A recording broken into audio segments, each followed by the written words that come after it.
Tyler Francke with the Canby Now podcast. I'm here at the CTV5 studios in Canby. And I'm here with Leanne Garrison, with volunteer with Meow Village. Leanne, how are you? I'm good. How are you? Good. Thanks so much for being on the show today. So I wanted to ask you, first of all, what is Meow Village? I think a lot of times people think of just shelter, like everything kind of the shelter model. And you guys are very different than that. So tell us a little bit about what it is for folks that may not be familiar. Our main focus is being a feral cat rescue. There are lots of organizations and rescues that take in friendly cats. We are the ones that are out there catching those ones that are trapping them, I should say, that are in the wild, not being fed, nobody caring for them. So we go out and get them. Now we do have social cats, but mostly those come from 2 points. One is feral cats that are pregnant, have kittens. We raise those kittens, socialize them, and find them homes. Okay. The other is if you try and get them young. We do. We have many of them that are born in our foster Is it homes. hard to tame a feral cat once they're older? It's almost impossible. Not that it doesn't happen ever, but very seldom. Is it harder than teaching an old dog new tricks? Oh, yes. Because I hear that's hard as well. Yes, because a lot of feral cats can even be pretty vicious. Sure. So it's a touchy kind of thing to try to do. Yeah. So go on. So we get the pregnant cats, have the kittens. They are in somebody's home. And they socialize the kittens, and then we have them adopted. I actually had a pregnant feral cat in my home, and she trusted us enough that we could take her kittens away to socialize them. And she calmed down. Not that she ever got friendly, but she calmed down. Yeah, she's like, I'm sort of okay with this. We're still watching, like one eye open when she's sleeping. Are feral cats a big problem in our area? Huge problem. Yeah. And one of the things that a lot of people don't know is female cats can get pregnant as young as 4 months old. Oh my gosh. They can have 2 or 3 litters of kittens a year. Yeah. And that's just media influence, I think. Babies having babies, anyway. Yeah, and I'll tell you just do the math on a few of those. That's crazy. Hundreds and 4 months. Yes. When are they fully grown? Well, I'd say 2 years. Yeah. But, wow. Yeah, and usually it's around 6 months, but we've had them as young as probably 4 months. And why is it such a problem in our area? Is it a lot of farms, a lot of barn cats that just the populations grow? They weren't fixed or whatever? Yes, or? I think that's a lot of it. We get many stories of a call, could we come and get 20 cats from them? And we're like, 20 cats? How'd you get 20 cats? Well, someone dropped off a pregnant one last year, and within a year, they've got 20 cats. They just multiply fast. And we really try. Our first choice, if someone has a lot of feral cats, is to do a TNR, which is a trap, neuter, and return. Okay. If they're being fed and have a warm, dry place, that's wonderful. Okay.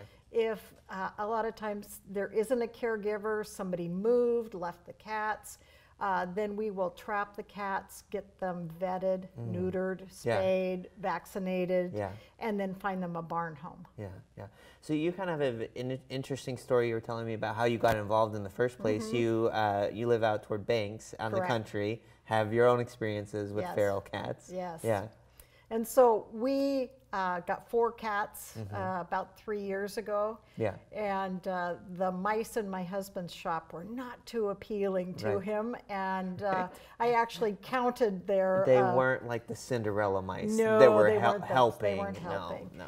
But I counted the dead mice up until 200, and then I gave up. But they were very busy cats. The cats were, Very. But you said you had trouble kind of finding places when you would trap a feral cat, places that you could take them in your area. Absolutely. We are always looking for barn homes.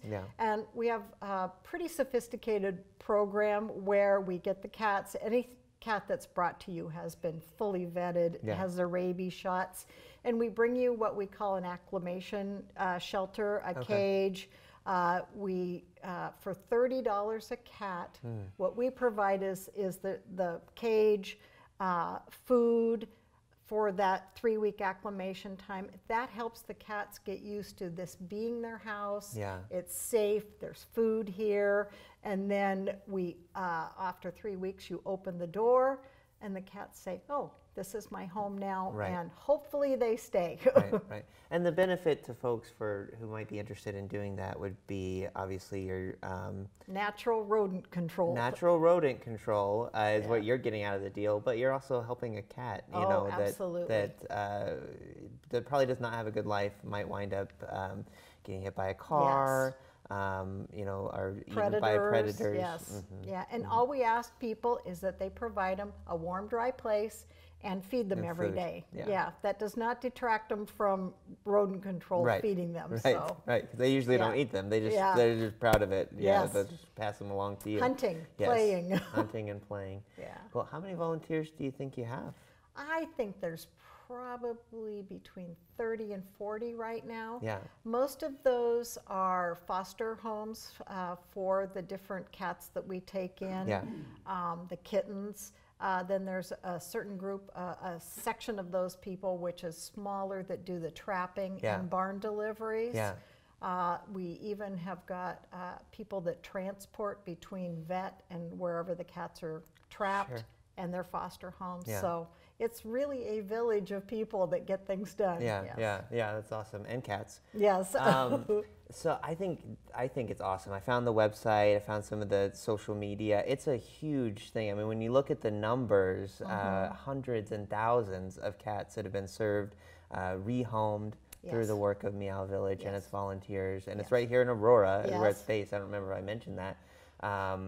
But it's a really awesome thing. But I wanted to ask you, kind of zooming in from the numbers a little bit, about a few stories, because I mentioned the social media. Social media and cats is kind of a thing. People always posting things. The photos that you find through the Meow Village social media are a little bit different. These are often cats that have had very sad lives, might have disease or whatnot, but have been able to, Meow Village has been able to help them and Yes. change their lives and make that impact. So I was hoping you could tell us a few of these stories, and we do have some pictures that we can show. Does that sound good? Yeah, absolutely. Okay.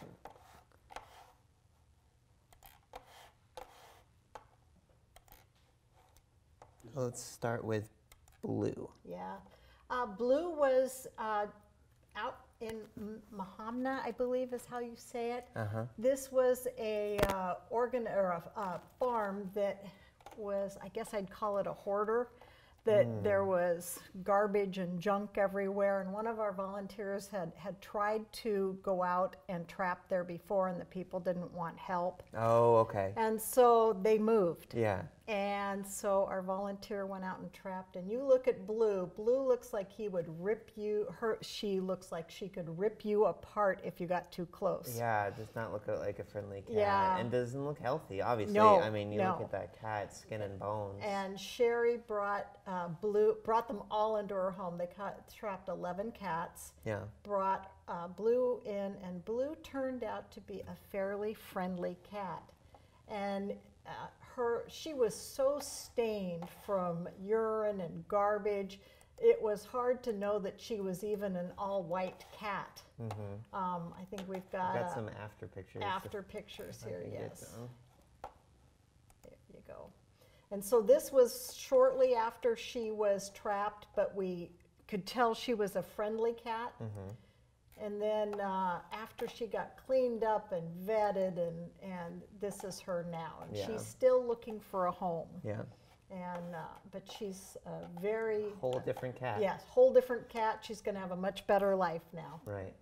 And for you guys listening on the podcast, obviously, this is a little bit different audio for you. So we will be posting these pictures through our in the story notes and through our social media. This one's kind of dark and hard to see. This is Holly, and I actually am the one that went and picked her up from a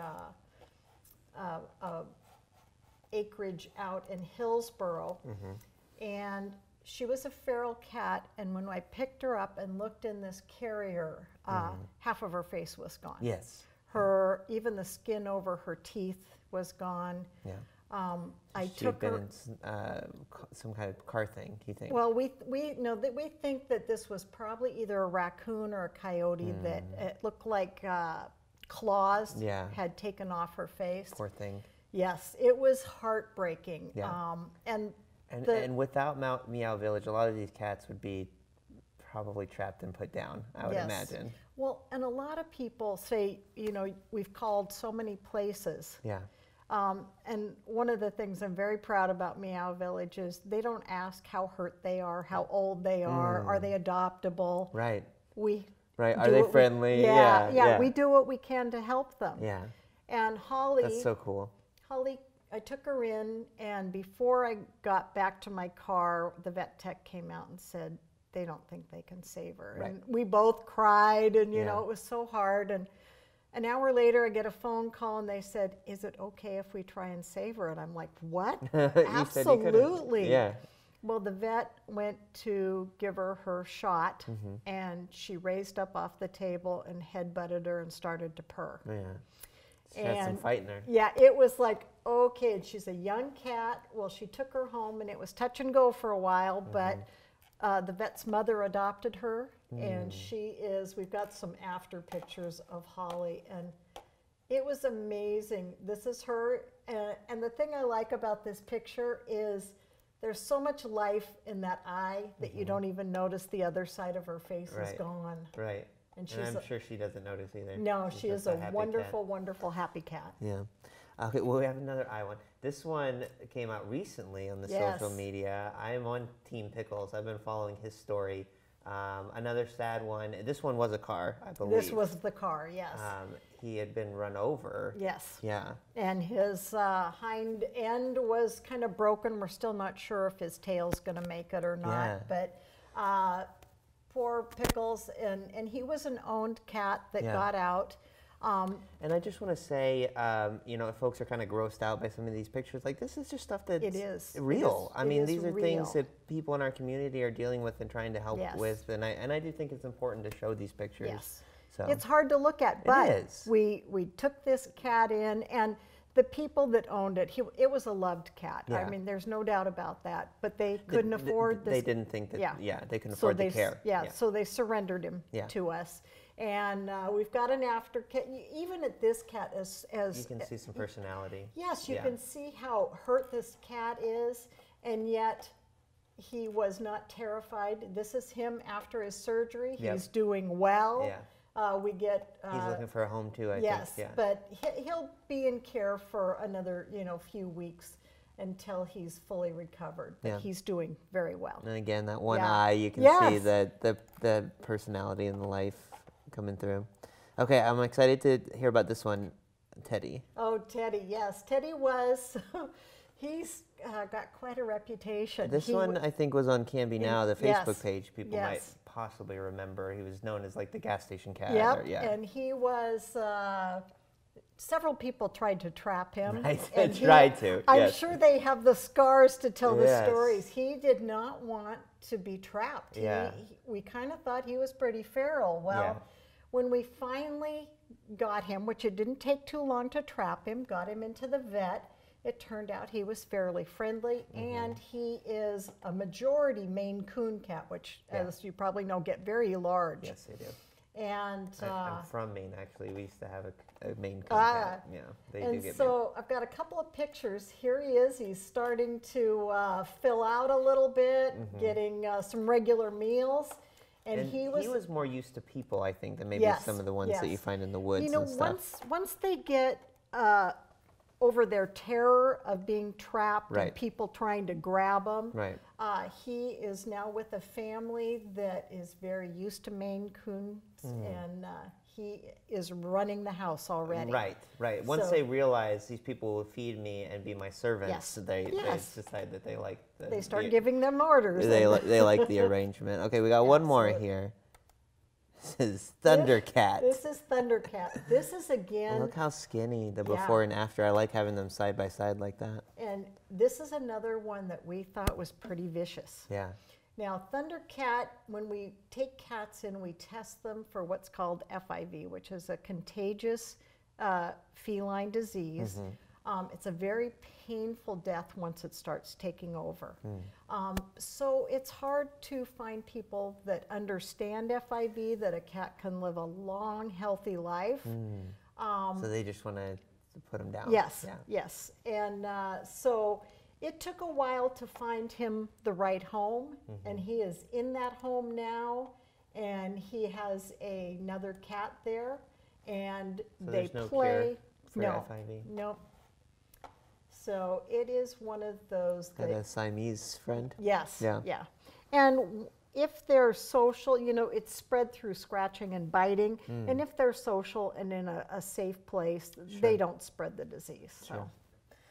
So Leanne, we're almost out of time here. I wanted to wrap up with just kind of, even just hearing those stories, my heart hurts for some of these cats. What is the impact that you've experienced through this work with Meow Village of seeing some of the pain and some of the really sad cases, realizing, you know, that this stuff happens probably more often than a lot of people like to think, but also being able to see that you can oftentimes help and make an improvement in these tough situations for cats. The thing that's really important that we tell each other all the time is we can't save them all, but we can save as many as we can. Yeah. We really depend on people's donations. We are 100% volunteer organization. We have no shelter. Yeah. The cats live in people's homes Yeah. and garages. Yeah. 86% of the money we take in is spent on vet care. 12% is on food and medicine, and the rest is on supplies. Yeah. We really depend on those donations that you can do either through a button on our Facebook page or our website. Yeah. You can also select us as your charity of choice on Amazon. Fred Meyer's Okay.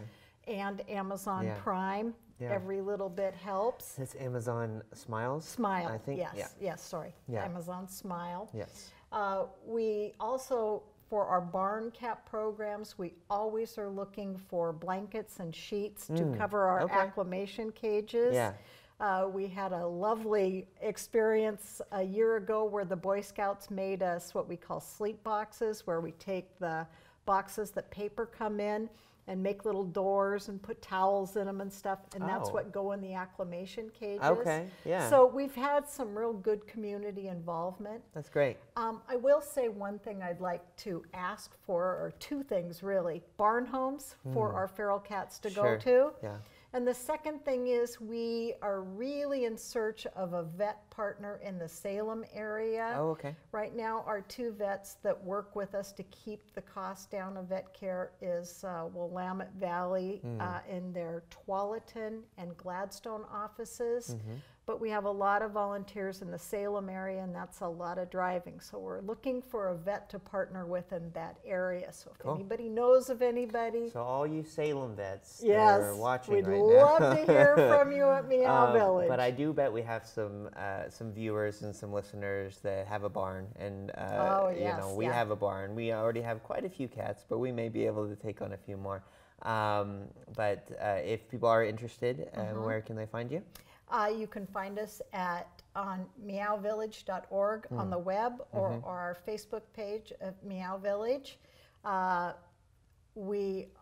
What we deliver to you is a spayed, neutered, vaccinated pet. Yeah. So that we aren't having lots more kittens. Sure. So they are ready to go. They're healthy and Just in need of a home. absolutely. Cool. Well, thank you so much, Leanne. Love Absolutely. hearing the stories. And like I said, even though they're not like the most fun stories or the best cat pictures you can find on the internet, they're important, I think, to see and to Absolutely. hear those stories of what's happening in our community and how people can potentially help as well. So, Absolutely. cool. Well, thank you guys for watching.